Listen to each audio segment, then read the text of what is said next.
दुनिया में सबसे पहले महापुरुष हुए आदिनाथ,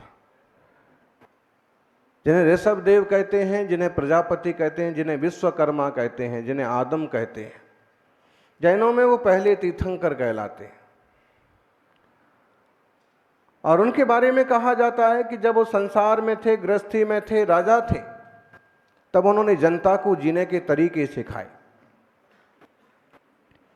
उन्होंने कुछ लोगों को रक्षा के लिए तलवार चलाना सिखाया, कुछ लोगों को कलम से लिखना सिखाया, हिसाब किताब सिखाया, ब्राह्मी लिपि और प्राकृत भाषा सिखाई, शून्य का आविष्कार किया।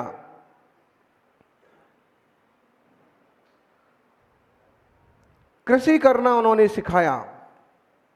हमारे देश में सबसे पहले खेती होती थी गन्ने की, इक्षु के रस की, इक्षु दंड की। और इसलिए ऋषभदेव इक्ष्वाकु कहलाए। और ऋषभदेव इक्ष्वाकु के वंश में जन्म लेने के कारण से श्री राम का भी एक नाम इक्ष्वाकु है।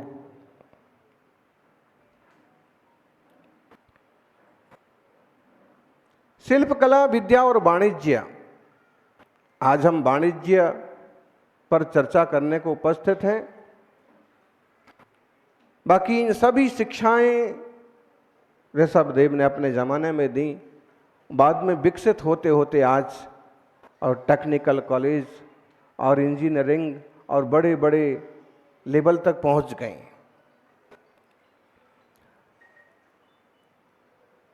शास्त्र कहते हैं कि इंसान 72 कलाओं में पारंगत होना चाहिए। और फिर सम्यक ज्ञानी कहते हैं कि कम से कम जीवन में 2 कला तो आना ही चाहिए। कला 72 पुरुष की, एक अच्छे इंसान में 72 कलाएं होती हैं। कहते हैं जो श्रेष्ठतम महापुरुष हुए वो 72 कलाओं के ज्ञाता रहे। कला 72 पुरुष की, तामे 2 सरताज, एक जीव की जीव का, दूसरी जीव को धार। इंसान कितना बड़ा कलाकार बन जाए, लेकिन उसको 2 कलाएं जरूर आना चाहिए। एक तो उसको अपनी आजीविका, अपने परिवार का पालन पोषण करना आना चाहिए, और दूसरी बात केवल इसी गृहस्थी में ना रचा पचा रहे, उसको अपने आत्मा का कल्याण करना भी आना चाहिए। धन धन धन धन करते करते निधन ना हो जाए। धन के साथ धर्म भी जरूरी है। संत कहते हैं धन आपके साथ जाएगा, इसकी कोई गारंटी नहीं है। धन आपके साथ अगले भव में चला जाएगा, इसकी कोई गारंटी नहीं है। लेकिन धर्म आपके साथ 100% जाएगा, इसकी गारंटी है। और इसलिए जो बड़े व्यापारी और प्रज्ञावान लोग होते हैं वो परोपकार करते हैं, वो दान करते हैं, स्कूल खोलते हैं, हॉस्पिटल खुलवाते हैं, अनाथालय में सहयोग करते हैं, धर्म ध्यान में व्यय करते हैं। आप सोच रहे होंगे आज का विषय लाभ के पहले शुभ और व्यापार पर प्रवचन है। महाराज जी क्या व्यापार की शिक्षा देंगे? और सच्ची बात है कि महाराज जी तो आपको व्यापार की शिक्षा नहीं देंगे, लेकिन वो ये जरूर कहेंगे जैसे हम एक एक रुपये का व्यापार में एक एक रुपये का ध्यान रखते हैं, एक एक सिक्का गिनते हैं, वैसे हमें अपनी एक एक सांस का भी ध्यान रखना चाहिए। क्योंकि जैसे रुपयों की गणना होती है, ऐसे हमारी सांसों की भी गणना होती है। हमारा जीवन भी एक व्यापार है। आप इसमें क्या कमा रहे हैं? पुण्य कमा रहे हैं कि पाप कमा रहे हैं?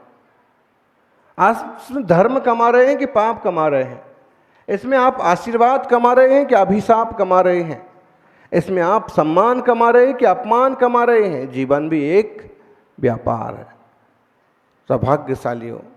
लेकिन सच्चाई तो ये भी है कि जब कोई गृहस्थी में है तो उसे अपना परिवार चलाने के लिए एक व्यवहारिक व्यापार करना भी बहुत ज़रूरी है। और आप सुन रहे थे कि जब धन नहीं था, पैसा नहीं था, तो लोग जवाब भी नहीं देते थे,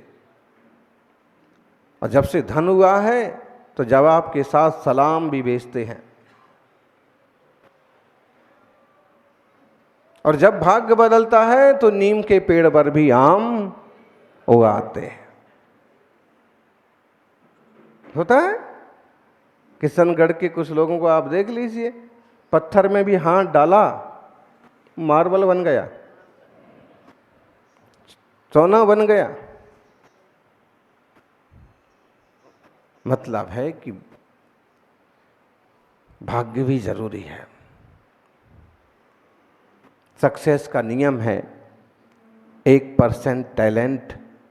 टैलेंट तो चाहिए, लेकिन उसमें आपके टैलेंट का हिस्सा सिर्फ 1% होता है, और 1% भाग्य, उसका हिस्सा 1% है। भाग्य बहुत जरूरी है, लेकिन 98% पुरुषार्थ, मेहनत, 2 अक्षर का लक, 2.5 अक्षर का भाग्य, 3 अक्षर का नसीब, 3.5 अक्षर की किस्मत, 4 अक्षर का तकदीर। और ये सारे अक्षर तब सक्सेस होते हैं, सफल होते हैं, जब 4 अक्षर की मेहनत को, 4 अक्षर की पुरुषार्थ को अपनाया जाता है। बिना इसके कुछ नहीं होता है। पुरुषार्थ लगता है।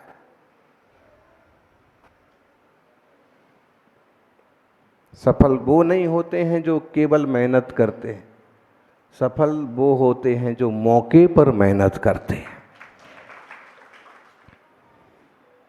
सफलता, व्यापार में भी वो लोग सफल होते हैं जो नियोजन के साथ, विवेक के साथ आगे बढ़ते हैं। हर चीज में आपको इन गुणों की जरूरत पड़ती है। उद्यमम साहसम धैर्यम बल बुद्धि पराक्रमम। उद्यम, साहस, धैर्य, बल, बुद्धि और पराक्रम। जहां ये 6 गुण होते हैं वहां देवता भी सहायता करते हैं। अगर आप साहस न करेंगे, एक किसान था और हर साल कोई ना कोई बहाना बनाता और खेती नहीं करता। लोगों ने पूछा कि इस बार तूने खेत में बीज क्यों नहीं बोया, खेत तैयार क्यों नहीं किया? उसने कहा, इस बार मुझे ज़्यादा बारिश होने का डर था। मुझे लग रहा था कि इस बार बहुत बारिश होगी, और देखो हुई भी। कितने लोगों के खेत चौपट हो गए। लोगों ने कहा, कितने लोगों की खेत चौपट हो गए, लेकिन कितने लोगों के यहाँ फसल भी तो हुई नहीं। मुझे डर था पानी ज़्यादा बरसेगा। अगली बार फिर भी उसने नहीं किया। लोगों ने फिर पूछा कि इस बार तूने बीज क्यों नहीं बोया? उसने कहा, इस बार मुझे सूखा पड़ने का डर था। इस बार सूखा पड़ने का डर था, और देखो पड़ा ना। कितने सारे लोगों के यहाँ आधी फसल भी नहीं आई। लोगों ने कहा कि कई सारे लोगों के यहाँ तो सवाई फसल भी तो आई ना, लेकिन मुझे तो सूखा पड़ने का डर था। अगले साल फिर लोगों ने पूछा कि तूने इस बार क्यों नहीं बोया? उसने कहा, इस बार मुझे टिड्डी का डर था। टिड्डी आ जाएगी, क्या बोलते हैं, राम जी का घोड़ा। हमारे देश में ना कीड़े मकोड़ों को बड़ा सम्मान से देखा जाता है। हाँ, पेड़ पौधे, कीड़े मकोड़ों को भी आप समझना इसके पीछे पुरखों की सोच। अगर हम इसे फसल नष्ट करने वाला कीड़ा बोलेंगे तो लोग यूं इसको मारेंगे। इसके पीछे भी अहिंसा छुपी हुई है। बोले जो घास खा जाता है, फसल खा जाता है, ये राम जी का घोड़ा है। बताइए, इसे भी मत मारो, अपने भाग का खाएगा। बोले राम जी का घोड़ा, कभी आपने उस पर सवारी की? ऐसे ही बरसात में वो लाल लाल कीड़े हो जाते ना, राम जी की गाय क्या बोलते हैं,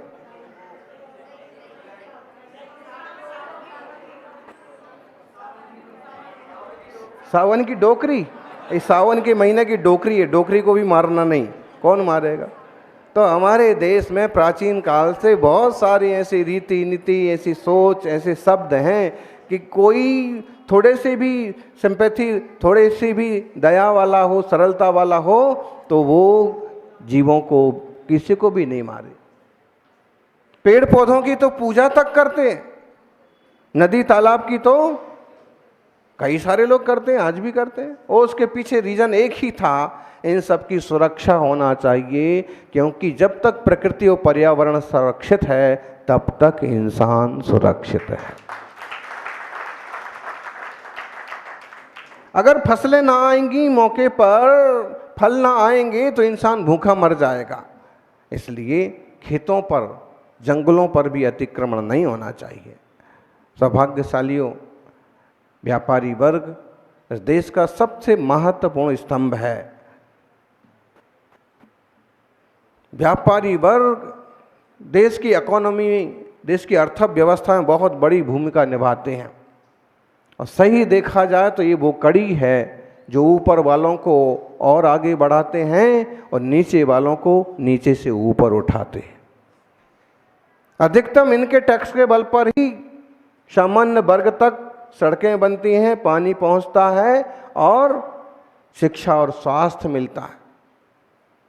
ऐसे में बहुत बड़ी भूमिका व्यापारी वर्ग की है। आपको चाहिए कि आपका आचार विचार, आपकी नियम निष्ठा ऐसी हो कि जो सात्विक हो, जो विवेक संपन्न हो, किसी को दुख और कष्ट देने वाली ना हो। हाय लेकर के जो पैसा आता है ना, वो आपकी आई हुई संपत्तियों को भी बर्बाद कर जाता है। लोभ लालच का भूत जब सवार होता है तो सिर्फ इंसान पैसा देखता है, किस रास्ते से आया ये नहीं देखता, लेकिन उसके परिणाम अंततः बहुत बुरे होते हैं। आप देखिए, डॉक्टर पेशा करने वाले लोगों को आम जनता भगवान समझती है, और वो जयपुर में बैठ के क्या कर रहे हैं, किडनियां बेच रहे हैं, खरीद रहे हैं, ब्लैकमेलिंग कर रहे हैं। दवाई बेचने वाले लोगों को लोग बहुत अच्छा समझते हैं कि अब भी हाल मेडिकल जाएंगे, गोली लाएंगे और एकदम तंदुरुस्त हो जाएंगे। मालूम पड़ा वहाँ गोली के नाम पर जहर है, गोली के नाम पर भूसा मिला। और थोड़े से बेईमान करने वाले लोगों के कारण से अच्छा खासा व्यापारी वर्ग बदनाम हो जाता है। इसलिए इसकी सावधानी पूरे व्यापार जगत को बरतना चाहिए। मिलावटखोरी करने वाले लोग बहुत नुकसान पहुंचाते हैं समाज को। बताइए, दवाओं में मिलावट करने वाले हजार लोगों की मौत के कारण बनते हैं। कोरोना में सबने देखा, नकली 2 नंबरी दवाएं, साधारण इंजेक्शन महंगी कीमत पर बेचने वाले लोग और आम जनता का बेमौत मरना। मतलब है कि व्यापारी जगत, व्यापारी वर्ग बहुत बड़ा जिम्मेदार है, और इसमें एकाध ऐसा बेईमान पैदा हो गया तो सबकी छवि पर फर्क पड़ता है। और ऐसे लोगों को पहचानें और ठिकाने पर लगाएं, ठिकाने की जगह पर पहुंचाएं। खाने की चीज़ों में मिलावट कर देते हैं, मसालों में, एवरेस्ट जैसी बड़ी कंपनियों के मसालों में मिलावट। एक बार सिक्का क्या चल जाता है, लोग बेईमानी पर उतर आते हैं। लेकिन काठी की हंडी बार बार चूल्हे पर नहीं चढ़ती है। अपने देश की एक प्राचीन नीति है, बेईमानी का आया हुआ पैसा बोले 1 साल टिकेगा, 2 साल टिकेगा, ज़्यादा से ज़्यादा 10 साल टिकेगा, उसके बाद वो मय ब्याज के सब कुछ लेकर के जाए। आपने ऐसे कुछ उदाहरण देखे भी होंगे। हम आपको कहना ये चाह रहे हैं कि जैसे अच्छे परिवार में आप जन्मे हैं, जैसे अच्छा व्यापार का पेशा आपने अपनाया है, जैसे अच्छे विचारों के साथ समाज सेवा में आप लगे हैं, इसमें इतनी सावधानी हमेशा बरती जाए कि अपने व्यापार के माध्यम से किसी तरह का हिंसा का पोषण ना हो, किसी तरह के जानवर और इंसानों को तकलीफें पैदा ना हो, और ऐसी कोई बेईमानी ना करना पड़े कि जिससे समाज के किसी वर्ग का बड़ा नुकसान हो। अब उन लोगों को देखो, राशन का आया हुआ गेहूं, गरीब लोगों के गांव में पहुंचने वाला गेहूं, और वो बीच में ही गोल मोल करके और सब खत्म कर देते हैं। कितने लोगों का पेट काटा। तुम किसी नेताजी का मार लेते तो उतनी तकलीफ नहीं होती, हम भी कुछ नहीं बोलते, लेकिन किसी नेता का, किसी अधिकार का मानने का, किसी ऑफिसर का मार लेने का तो किसी की हिम्मत पड़ती नहीं है। फिर आम जनता,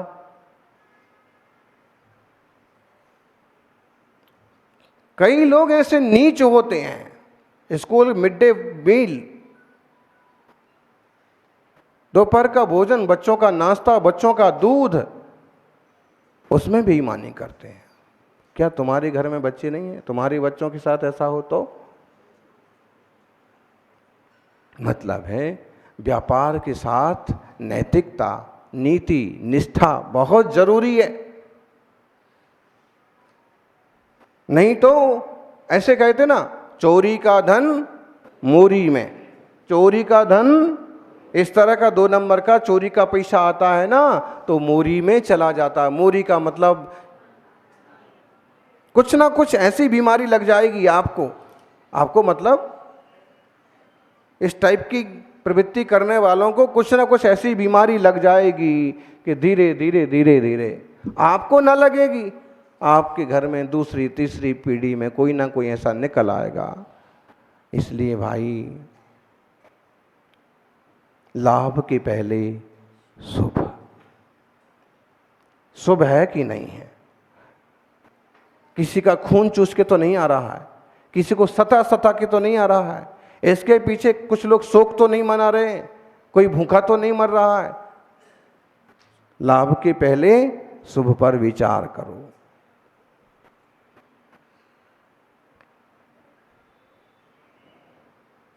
एक बड़े कवि हुए हैं, आध्यात्मिक पुरुष हुए हैं गुजरात में, जिन्हें गांधी जी अपना धर्म का गुरु भी मानते थे, श्रीमद राजचंद्र जी। उनके जीवन का एक प्रसंग है कि अपने ज़माने में छोटी उम्र में भी वो बड़े व्यापारी थे, जौहरी थे।